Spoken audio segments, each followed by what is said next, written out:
दार एजुकेशन के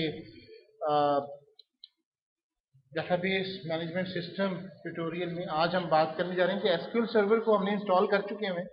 अब हम इसको एसक्यूएल के अंदर क्यूरीज बना के डेटाबेस, ताकि हमारी कलेक्शन ऑफ डेटाबेसेस हो सके। एक बात याद रखिए कि there is no difference between query की हद तक, there is no difference between SQL and MySQL, both are the same. अगर आप लोगों के पास माई एसक्यूएल है तब भी क्यूरी सेम रहेंगी, लेकिन फंक्शनलिटी थोड़ी सी सिक्योरिटी वाइज डिफरेंट है। सबसे पहले मैं न्यू क्यूरी पे क्लिक करूंगा तो इसी तरीके से मेरे पास एक पैनल सा खुल जाएगा जहाँ पे मैं अपनी एसक्यूएल क्यूरीज लिख दूंगा। सबसे पहले आपने एक डेटाबेस क्रिएट करना है। Create database, for example school का डेटाबेस बना रहा हूँ। Semicolon, once again control alt enter, alt enter, service property,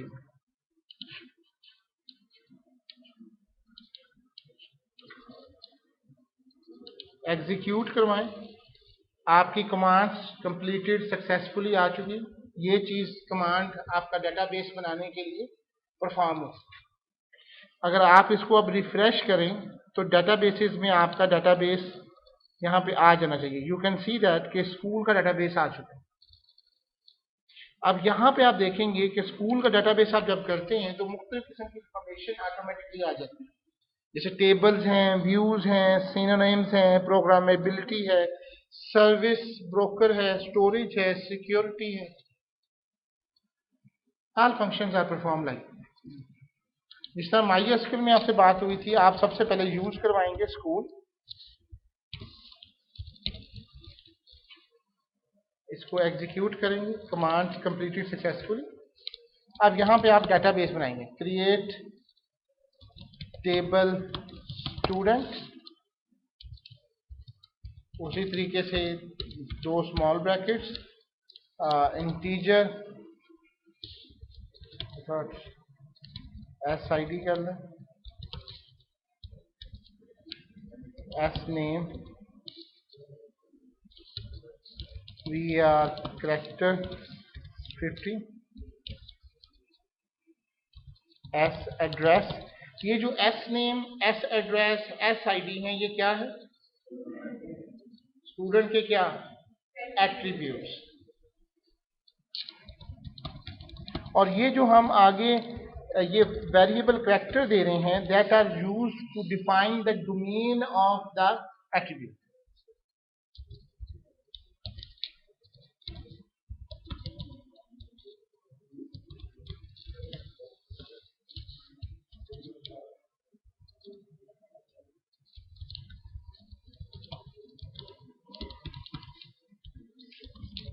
let's suppose ये मैं बना चुका हूं।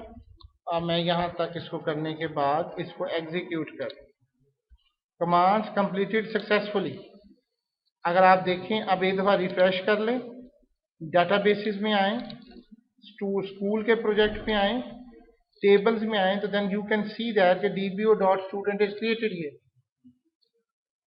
अगर आप इस पे राइट क्लिक करके देखना चाहें तो आप इसका डिजाइन मोड में आएंगे तो आपको ये इस तरह से डिजाइन मोड में ये बनी हुई इसका दिखा देगा।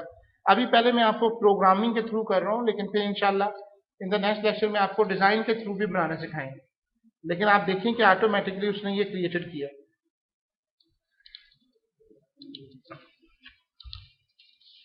इसके अंदर अब हम एक रिकॉर्ड एंटर करेंगे, इंसर्ट इनटू स्टूडेंट वैल्यूज। अब वैल्यूज आप डाल दीजिए, 1 Saif Shadman Lahore,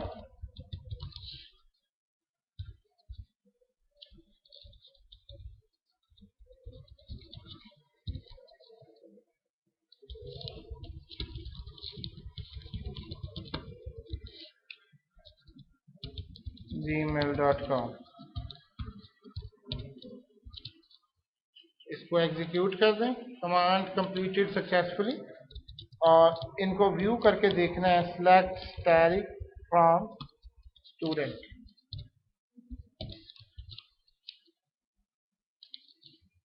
you can see the record is ये जो आपको नजर आ रहा है इसको और रिकॉर्ड कर लें ताकि आप इसके बेहतर तरीके से देख सकें। मैं इसीलिए कोई जरूरी नहीं है कि मैं ऊपर वाली कमांड को दोबारा नहीं चला सकता। I can do that. Saad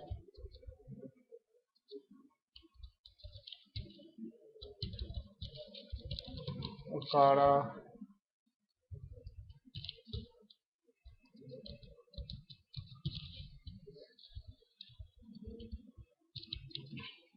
execute करें। 1 रो अफेक्टेड। अब आप जरा इसको गौर कीजिए, जो मैं आपसे बात कर रहा हूँ ये पूरी एक टेबल है जिसके अंदर SID एक एट्रीब्यूट है, इसकी एक डोमेन है। अब डोमेन को समझें। लेट्स सपोज मैं यहाँ पे कोई वैल्यू डाल देता हूँ कराची वगैरह लाइक दिस। हालांकि मुझे यहाँ पे क्या देना चाहिए, इंटीजर वैल्यू देनी चाहिए, लेकिन अगर मैं इसको आगे पीछे करता हूं तो अब पहले तो इसको देखें ना कि अगर डोमेन से बाहर होता हूं तो मुझे वो एरर देगा। कहता है कि conversion failed when converting the variable character value Karachi to data type integer. वो आपको सही बता रहा है। आप हमेशा एरर को पढ़ा करें। एरर नंबर इसका क्या है, 245।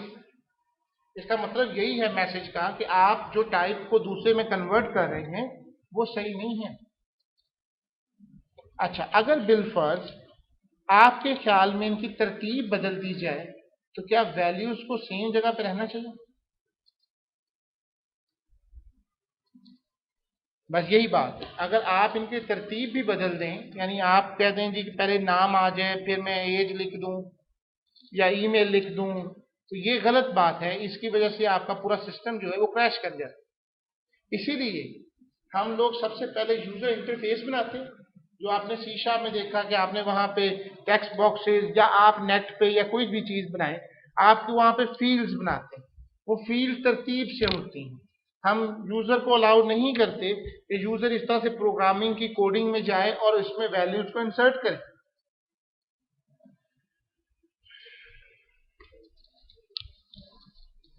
लेकिन इट इज क्वाइट पॉसिबल। अगर बिलफर्ज मैं ये हरकत कर रहा हूं,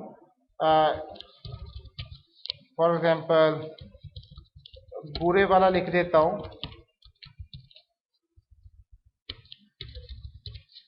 हावर, और मैं इसका ख्याल रखता हूं कि ये वैल्यूज हैं।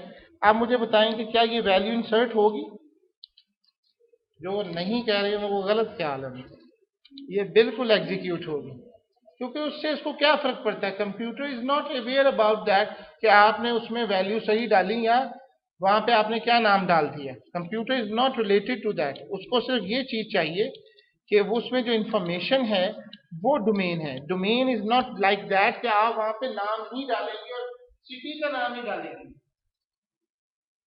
आप जहां पे ये समझते हैं कि यूजर इस तरह की गलत हरकत कर सकता है, वहां पे आप लोग ड्रॉप डाउन मांगते हैं, जैसे सिटी नेम है, कंट्री नेम है। आप देखेंगे कि वहां पे user are not allowed to enter their values by hand in the user interface. हम उनको रोकते हैं, ठीक है। अब इससे कोई फर्क नहीं पड़ता था उसको कभी खावर का नाम एड्रेस में आ गया या स्टूडेंट का नेम आ गया। इसलिए आपका इंटरफेस जो बनाया जाता है उसका यही कमाल होता है कि जो उस खाने में लिखा जाएगा उसको वो ला के इंसर्ट की वैल्यूज में इसको प्लेस कर देगा। इसका इससे ताल्लुक नहीं, डोमेन का फर्क है। आप इंटीजर की वैल्यू की जगह के ऊपर कैरेक्टर नहीं दे सकते, कैरेक्टर की जगह पे इंटीजर नहीं दे सकते, डेट के खाने में आप डबल नहीं डाल सकते, डबल के खाने में डोमेन। अब मेरे ख्याल में आपको एट्रीब्यूट की डोमेन क्लियर हो जानी चाहिए। अब इसी तरह से ये पूरा का पूरा ये जो मैं आपसे बात कर रहा हूं, ये आप ये इसको हम क्या कहते हैं, टपल, और इसको क्या कहते हैं, कॉलम, या कॉलम ही कहेंगे।